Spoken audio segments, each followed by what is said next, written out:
Nós vamos iniciar também com a oração do creio, porque a oração do creio é uma catequese. Ela tem várias notas da fé, né? Então, creio em quem? Deus Pai. E aí os atributos do Pai. Depois, creio no Filho e os atributos do Filho. Depois, creio no Espírito Santo e os atributos do Espírito Santo. Depois que nós cremos na igreja, que nós cremos na vida eterna. Por isso que essa oração é chamada também de símbolo. É como se fosse o símbolo, o resumo, um compêndio da nossa fé cristã, né? Essa oração é muito importante que nós tenhamos no coração, na ponta da língua, e que quando nós a rezarmos, nós possamos ir contemplando cada um desses mistérios.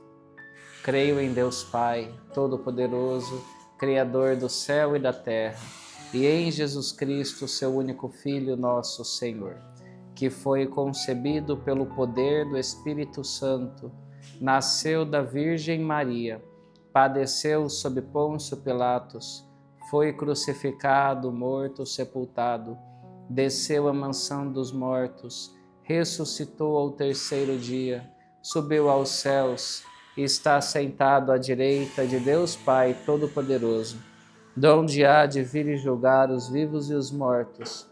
Creio no Espírito Santo, na Santa Igreja Católica, na comunhão dos santos, na remissão dos pecados, na ressurreição da carne, na vida eterna. Amém. Amém. Muito bem. Sejam todos bem-vindos. Uma alegria nós iniciarmos este nosso quarto encontro da catequese. Nós já fizemos um caminho bem preliminar, assim. Nós notamos que o homem ele é um ser religioso por natureza. Nós vimos a história da criação, que Deus ele criou o céu e a terra, que o céu é o sinal... E aí, meu filho? Obrigado, viu? Que o céu é o sinal das coisas espirituais, que a terra é o sinal das coisas materiais, o mundo aqui que a gente se encontra. Nós vimos também que os anjos, eles passaram por um tempo de provação e que nós tivemos muitos anjos que se recusaram a servir e amar a Deus e que os homens também passaram por um tempo de provação e o homem caiu no pecado, nesse pecado que a gente chama de pecado original, e agora todos os homens, filhos de Adão, nascem manchados, corrompidos pelo pecado original. O pecado original, ele é apagado no nosso coração pelo batismo, mas permanecem as consequências. Por isso que nós temos inclinações más. A concupiscência da carne, a concupiscência dos olhos e a soberba da vida. São aí os resquícios que o pecado original deixa no nosso coração. Agora, o pecado original, eu falava para vocês, ele não é uma realidade que você só acredita pela fé. Você pode olhar dentro de você e ver esta má inclinação que existe no seu coração, né?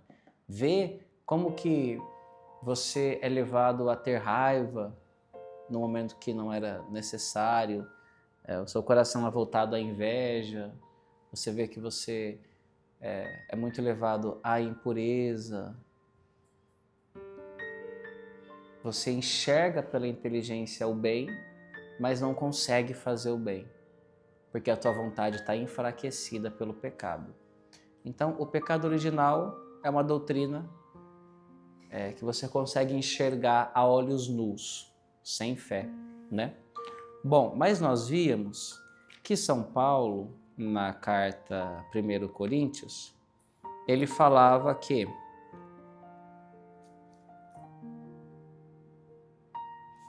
Romanos, né? Romanos 5. Ele falava assim: assim como pela falta de um só resultou a condenação de todos os homens, do mesmo modo, da obra de justiça de um só, resultou para todos os homens justificação que traz a vida. Então, pela obra de um homem só, Adão, todo mundo pecou. Mas pela obra de um homem só, Jesus, todo homem agora tem a vida. Todo homem agora tem a graça. É este plano de Deus que eu quero falar com vocês hoje. Então imagina, Deus que é pura bondade, que nos criou para a felicidade. Depois que o homem virou as costas para ele ia ficar de braços cruzados? Só esperando você morrer e ir para o inferno? De jeito nenhum. Deus, quando cria o homem, ele que é sapientíssimo, ele já previa a queda do homem. Ele já previa que o homem iria pecar. E mesmo assim ele cria o homem. Ora, Deus ele cria o homem, sabendo que o homem iria pecar e ir para o inferno. E sabendo disso, ele permanece criando, então é um Deus muito mau. Não. Por quê? Porque sabendo que o homem pecaria, ele então criou um jeito de fazer com que a graça daqueles que são criados depois do pecado pudesse ser ainda maior do que a graça anterior. Com Jesus, a justiça ela é muito maior do que no estado natural de Adão e Eva. De tal modo que Santo Agostinho, ele fala assim, ó feliz culpa, a culpa de Adão e Eva. Por quê?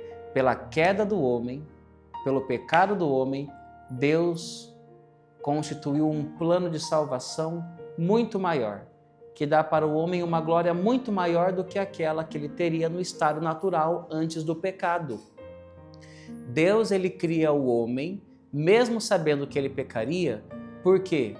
Porque ele tinha o plano de dar um presente maior para o homem depois do pecado. De tal modo que nós podemos ver que Deus ele pode tirar o bem de uma coisa muito ruim. Do pecado, Deus pode fazer uma graça enorme. E aí, para poder nos dar esta grande graça que ele daria com Jesus, Deus ele começa a escrever uma história sagrada. A história da nossa salvação. A história da nossa salvação começa quando Deus ele chama um primeiro homem. Então, entre a queda de Adão e Eva e a vinda de Jesus, nós temos aí um grande período de tempo. Este grande período de tempo, os homens ficaram sem o auxílio de Deus? Não. Neste tempo entre a queda de Adão e a vinda de Jesus, Deus ele foi preparando os caminhos para a vinda do Salvador. E ele criou um povo forte que poderia testemunhar quando Jesus viesse. Este é o Messias, este é o Salvador. Então, quando é que Deus começa esta história da salvação depois do pecado original? Quem é que Deus chama para poder começar o seu povo novo, o povo de Israel?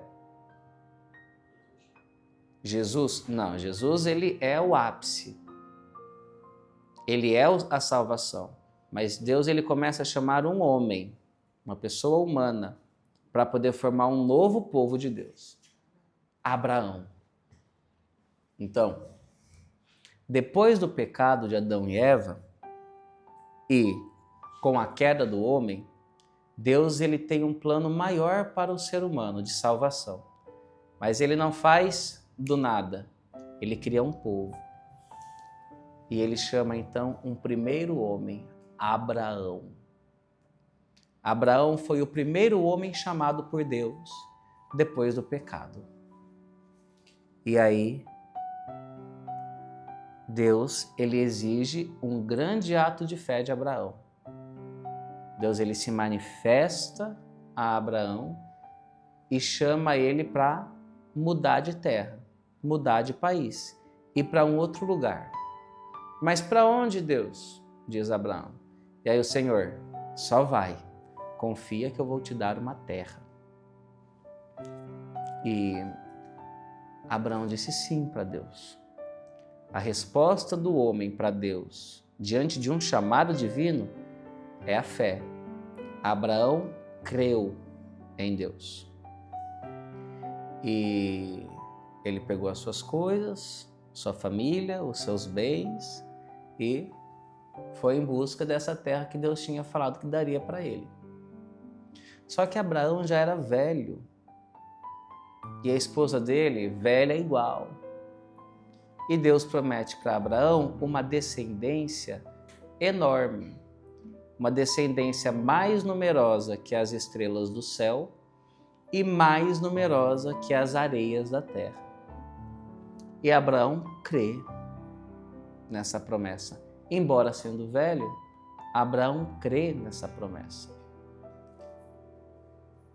E ele é chamado por nós como o nosso pai na fé. Por que Abraão é o nosso pai na fé? Porque ele foi o primeiro chamado por Deus depois do pecado. E ele respondeu ao chamado de Deus. Como é que se responde ao chamado de Deus? Com a fé. A nossa resposta para o chamado de Deus é a fé.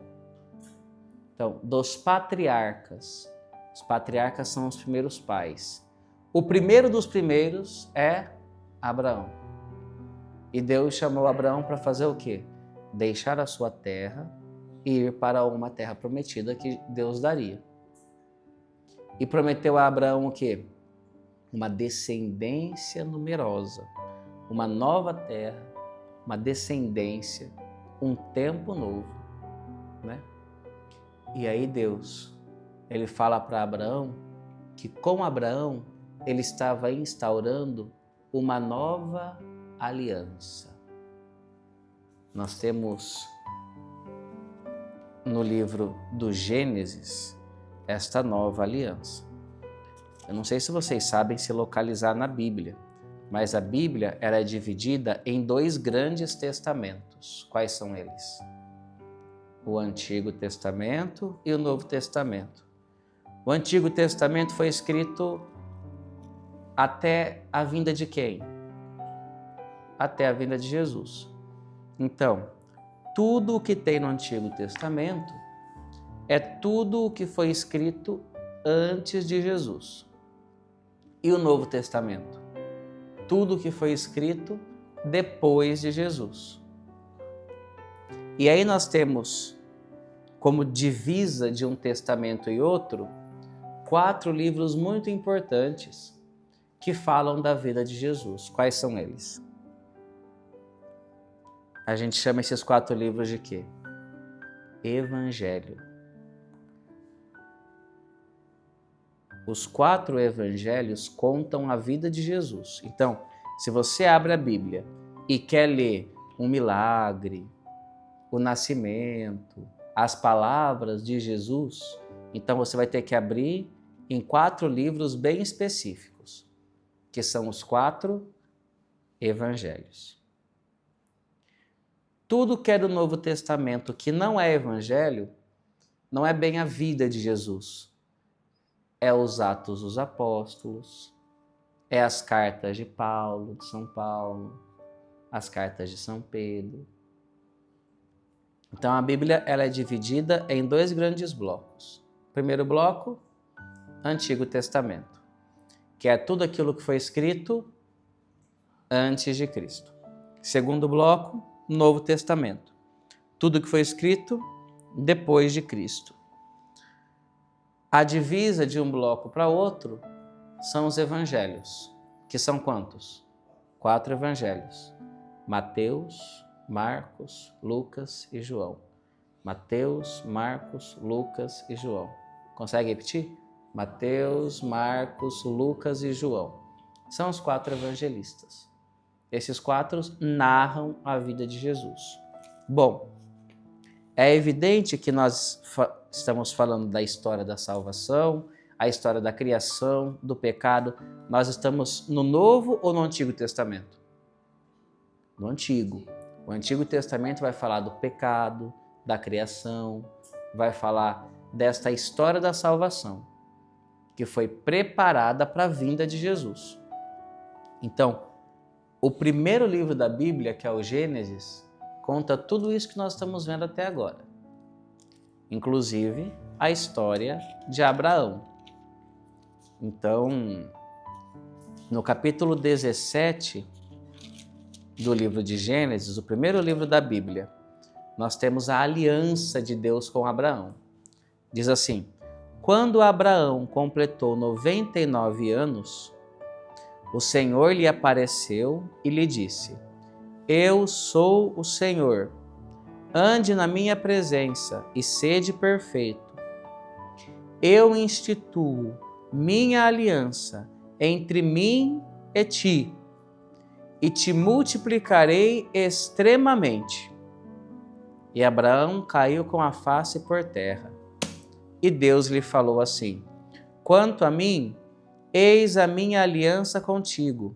Serás pai de uma multidão de nações, e não mais te chamarás Abrão, mas teu nome será Abraão, pois eu te faço pai de uma multidão de nações. Eu te tornarei extremamente fecundo, de ti farei nações, e reis sairão de ti.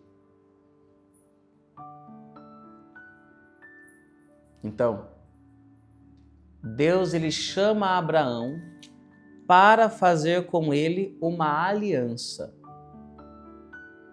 De Abraão agora virão os filhos de Deus. Depois, Deus disse a Abraão: quanto a ti, observarás a minha aliança, tu e tua raça, depois de ti, de geração em geração. E eis a minha aliança que será observada entre mim e vós, isto é, tua raça, depois de ti, todos os vossos machos sejam circuncidados. Farei circuncidar a carne de vosso prepúcio, e este será o sinal da aliança entre mim e vós. Veja, Deus está chamando Abraão para fazer uma aliança. Ele separa este homem. E de Abraão, ele vai criar o seu povo. Da descendência de Abraão vai vir o povo de Deus. Deus começa o plano da salvação com Abraão e faz uma aliança com Abraão. Com Abraão, a aliança é uma coisa bem carnal. O que Deus pede é o seguinte: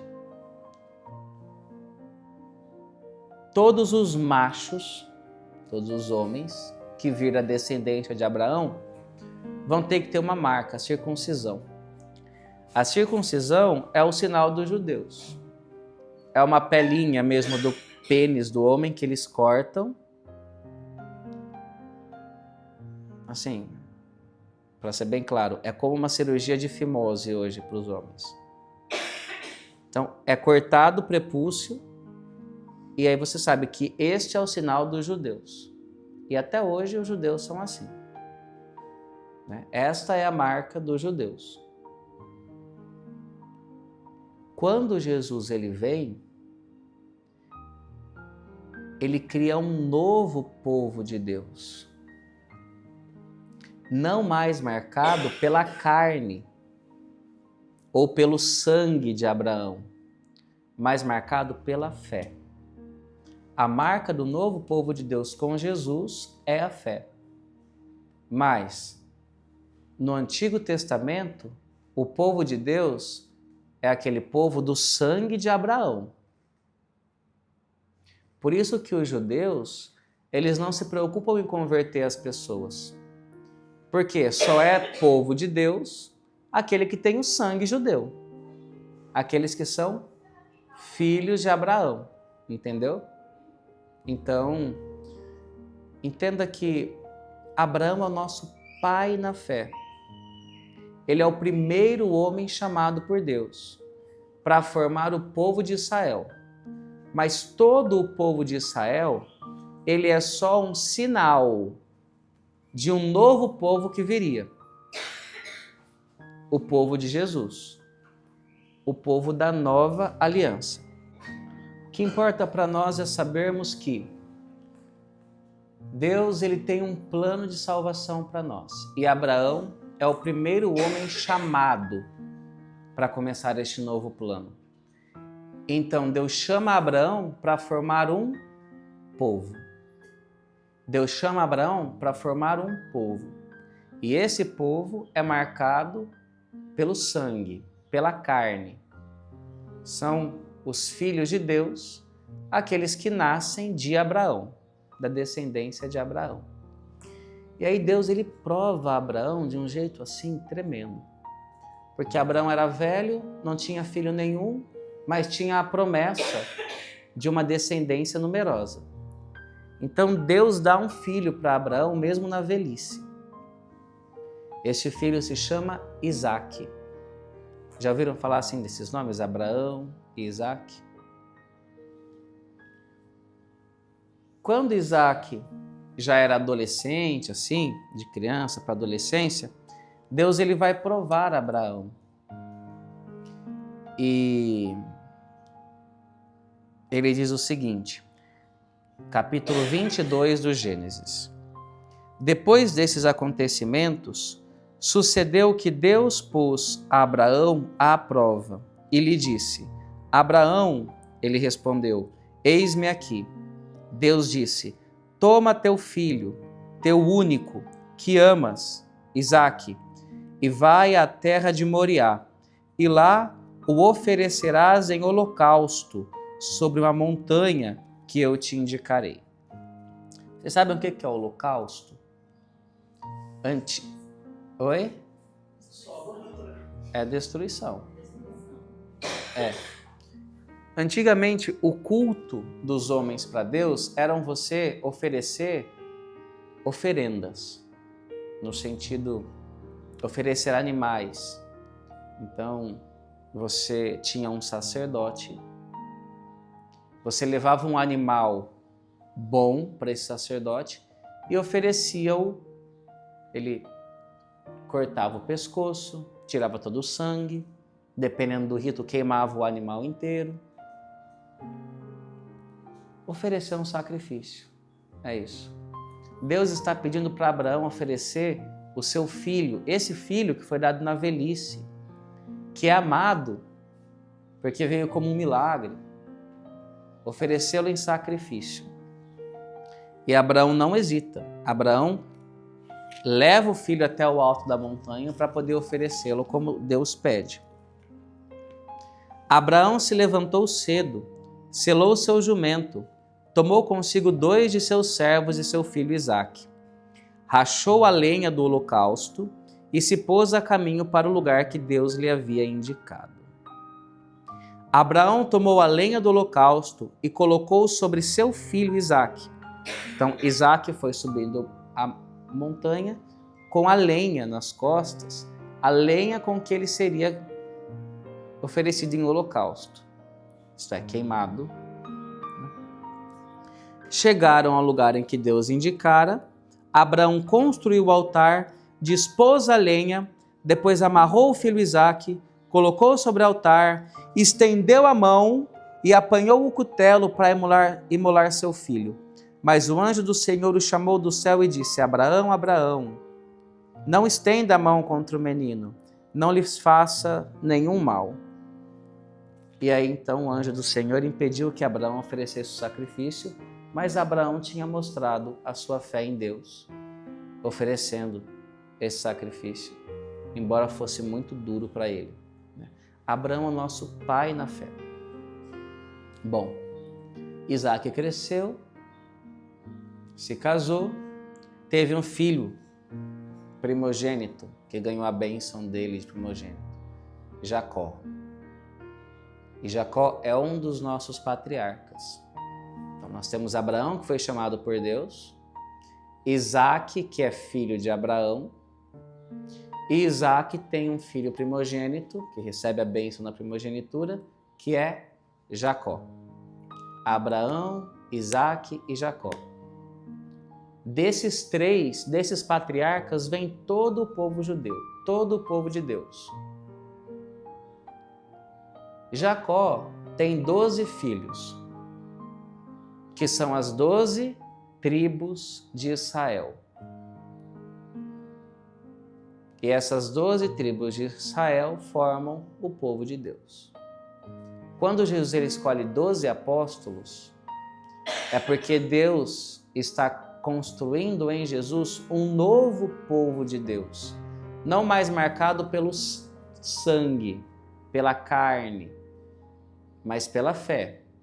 Então, já que esse novo povo de Deus é uma continuidade daquele que ele começou em Abraão, já que de Abraão veio 12 tribos, de Jesus virão 12 apóstolos. Exatamente. Então, todo o Antigo Testamento, ele é lido a partir da ótica de Jesus. Nós não podemos ler essas histórias do Antigo Testamento e tentar arrancar delas, sem olhar para Jesus, um sentido. Porque tudo isso só tem sentido em Jesus. Olha como que Deus ele vai construindo a história. A história de Abraão e Isaque é só para falar de Jesus. Quem que é aquele do Novo Testamento que carrega as lenhas nas costas do seu próprio sacrifício, subindo um morro para lá ser imolado? Isso, Isaque com Abraão. Mas no Novo Testamento, quem é que faz isso? Jesus. Jesus não sobe o Monte Calvário carregando o lenho do seu próprio sacrifício nas costas, que é a cruz, para ser imolado, porque o Pai pede? Isaque, ele é só uma figura de Jesus. O Antigo Testamento todo, ele foi escrito por Deus para poder dar luz à vinda do Messias, à vinda de Jesus. Um dos filhos de Jacó se chama José. José, ele era um dos filhos preferidos de Jacó, e os irmãos de José ficaram com inveja dele. E aí o que fizeram? Vocês sabem essa história de José? José do Egito? O que eles fizeram? Eles um dia foram trabalhar no campo, aí pegaram José e venderam José para uns andarilhos, porque tinham inveja do menino. Só que o menino foi vendido para um grupo que foi para o Egito, foi como escravo, e lá ele começou a dar muitas respostas que o faraó queria ter. Interpretar alguns sonhos, era um homem carismático, muito fiel a Deus. E aconteceu uma reviravolta na vida de José do Egito. José virou próximo do faraó, e faraó o colocou como o chefe de todos, só abaixo do faraó mesmo. Então, José saiu de uma situação de vendido, uma situação de escravo, para uma situação de rei. E ele, na organização do Egito, foi previsto que uma fome muito grande viria. E então ele começou a juntar, a fazer estoque de trigo, porque na época da fome, ele teria trigo para o seu povo, né? E de fato essa fome veio, e essa reserva que ele tinha feito foi muito útil. Então as pessoas de todos os lugares iam até o Egito para comprar trigo de José, comprar trigo dos egípcios. Aconteceu que os irmãos de José, que tinham vendido como escravo, foi até o Egito comprar trigo, porque só lá tinha comida. E ele reconheceu os irmãos dele. O mais novo não estava. E aí ele pediu para todos os irmãos dele, sem que os irmãos dele reconhecessem que ele era José, para os irmãos de José, aquele lá era o chefão do Egito, não era o irmão dele. E aí José manda os irmãos voltarem, pegar o irmão, pegar o pai, e aí depois ele se revela como aquele irmão que foi vendido por eles. José perdoa-os, né? E dá a eles grande riqueza. A história de José do Egito. A Record fez uma novelinha aí, né? Então, veja que toda a história de José do Egito também é a história de Jesus. Quem que foi vendido pelos irmãos por algumas moedas de prata? Jesus. Quem que depois de vendido se torna o rei do mundo? Jesus. Quem que dá alimento? Quem que dá trigo, pão, para não dizer eucaristia, para as pessoas do mundo todo? Jesus. Então, toda a história da salvação, ela foi escrita para poder anunciar Jesus. Então, o Egito vira uma grande potência, os filhos de Israel, os filhos de Jacó, as 12 tribos de Israel, aqueles homens do sangue de Abraão, Isaque e Jacó, vão crescendo no Egito, vão se desenvolvendo, vão tendo filhos, e aí, de repente, chega um faraó que já não conhecia José, não sabia quem era José, vê aquele povo crescendo em grande número, e aí fica com medo deles traírem o Egito, né? E quererem tomar o poder para si, porque eles estavam crescendo, estavam prosperando, e aí então o faraó faz desse povo, de Abraão, Isaque e Jacó, um povo escravo. E aí o povo de Deus vira escravo no Egito. Quem que Deus chama para poder libertar o seu povo da escravidão do Egito?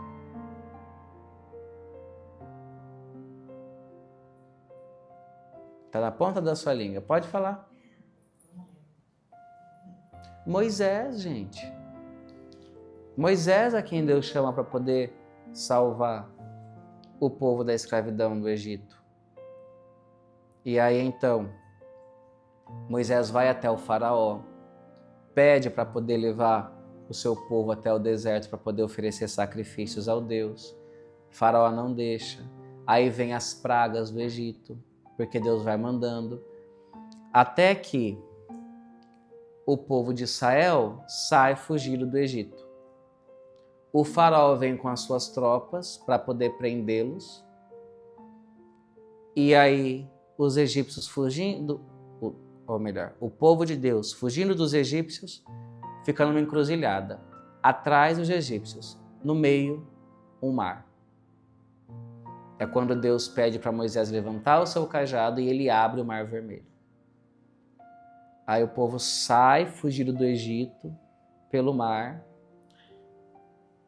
Quando os egípcios estão passando pelo mar que foi aberto, o mar volta a fechar e morre todos os egípcios afogados. Deus salvando o seu povo por meio de Moisés. Só que Moisés também é só uma figura de Jesus. Quem que é o povo escravo que precisa de salvação? Somos nós. Escravos por quê? Porque pelo pecado viramos escravos de Satanás. Como é que Jesus nos salva do pecado original? Por meio da água, no santo batismo. Então, pela água, o povo do Antigo Testamento foi libertado da escravidão.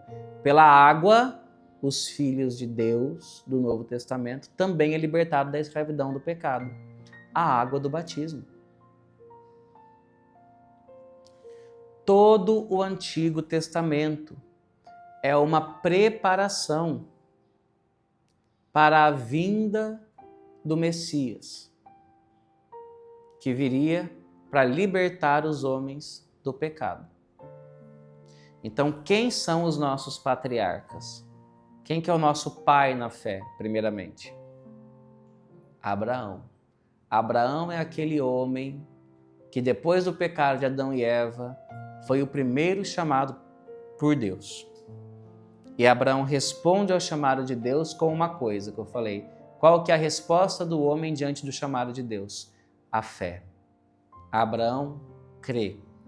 Por isso, Abraão é o nosso pai na fé. Então, Abraão tem um filho que é Isaque. E Isaque é pai de Jacó. Abraão, Isaque e Jacó.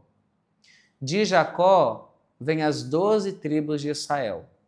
Cada um dos seus filhos funda uma tribo. Um dos filhos de Jacó foi aquele que foi mandado para o Egito e virou o braço direito do faraó. Como que é o nome dele? José. José depois levou todo o seu povo para o Egito, seus irmãos para o Egito. E no Egito, o povo de Deus, isto é, o povo de Abraão, Isaque e Jacó, começou a se multiplicar. E aí o que aconteceu com eles? O faraó ficou com medo e escravizou todo o povo de Deus. Como é que Deus libertou o povo de Deus da mão do faraó? Através de Moisés, que o libertou pelo quê? Pela água. Pela água. E tudo isso é uma prefiguração de Jesus. A história de Abraão e Isaque, a história de Isaque, a história de Jacó, José do Egito, Moisés. Toda a história da salvação aconteceu de verdade. E tudo isso foi feito para anunciar Jesus. Por isso que às vezes os nossos irmãos protestantes, eles acabam se confundindo em muitas coisas. Porque eles abrem a Bíblia, pode ver que protestante só fala do Antigo Testamento. Eles não falam do Novo Testamento. Eles pegam a Bíblia, abrem ela e leem o Antigo Testamento sem a ótica de Jesus Cristo. Aí você fica perdido ali, porque Jesus ele vem para poder dar plenitude da lei. A plenitude das Escrituras está em Jesus Cristo.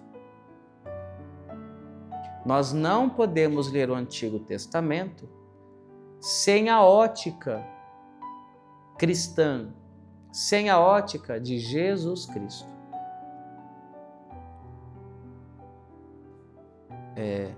Os judeus, eles aceitam e creem em toda essa história da salvação. Eles só não creem que Jesus veio e que Jesus é o Messias. Então, eles vivem essa história que eu estou contando para vocês. Até hoje, os judeus, eles fazem a circuncisão. Por quê? Porque a aliança de Deus com Abraão é marcado para o homem pela circuncisão.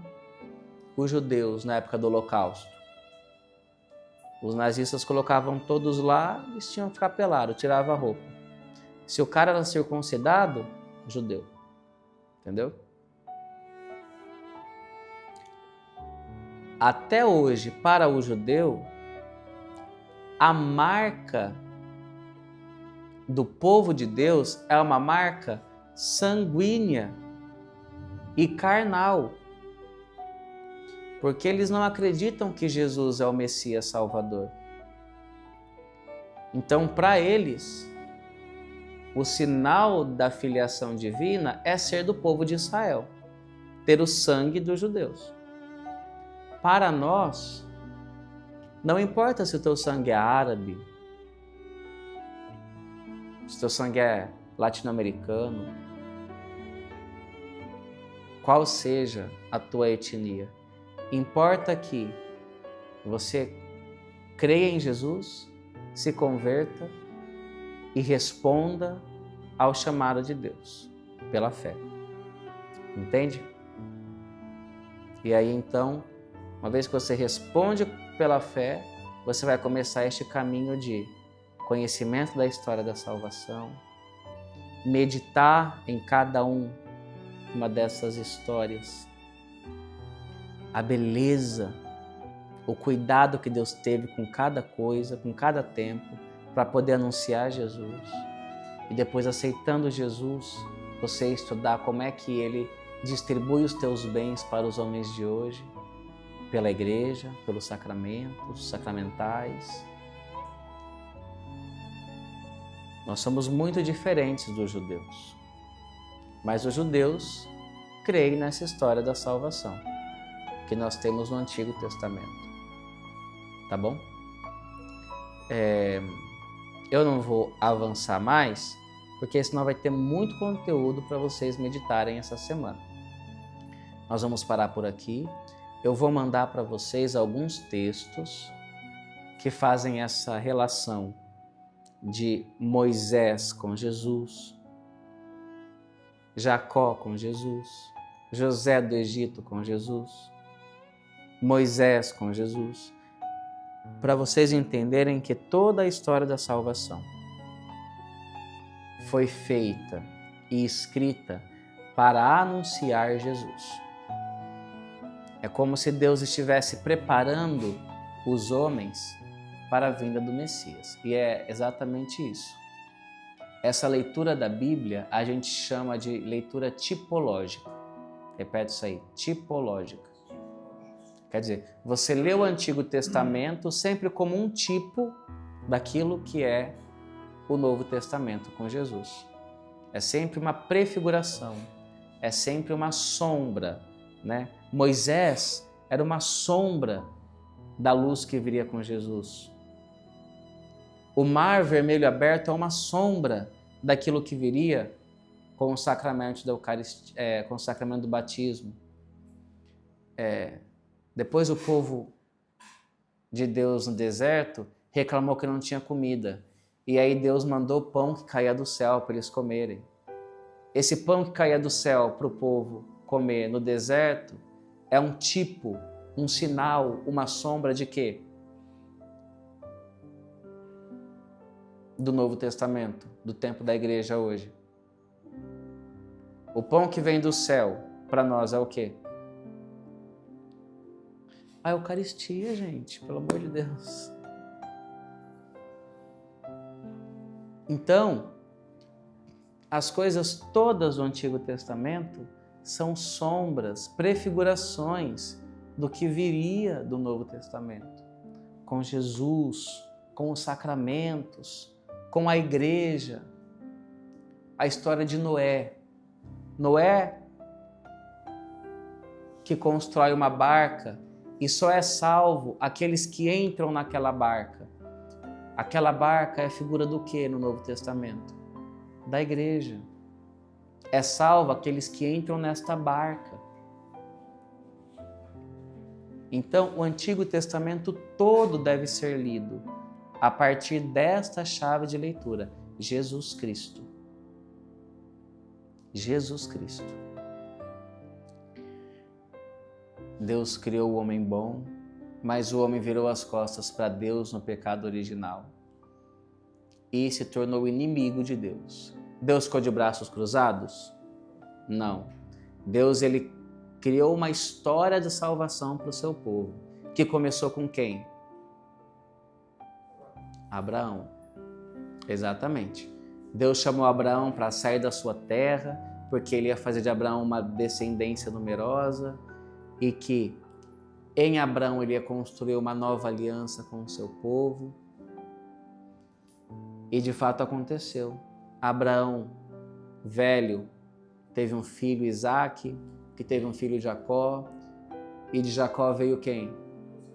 José, mas também as 12 tribos de Israel, e de José no Egito e o povo de Deus veio a geração numerosa dos israelitas ali no Egito, que foram escravizadas e que depois foram libertadas por quem? Por Moisés, por meio da água, e que daí caminharam no deserto, veio o maná, o pão que caía do céu, para poder falar da Eucaristia. E do deserto para frente, a gente continua na semana que vem. Tá certo?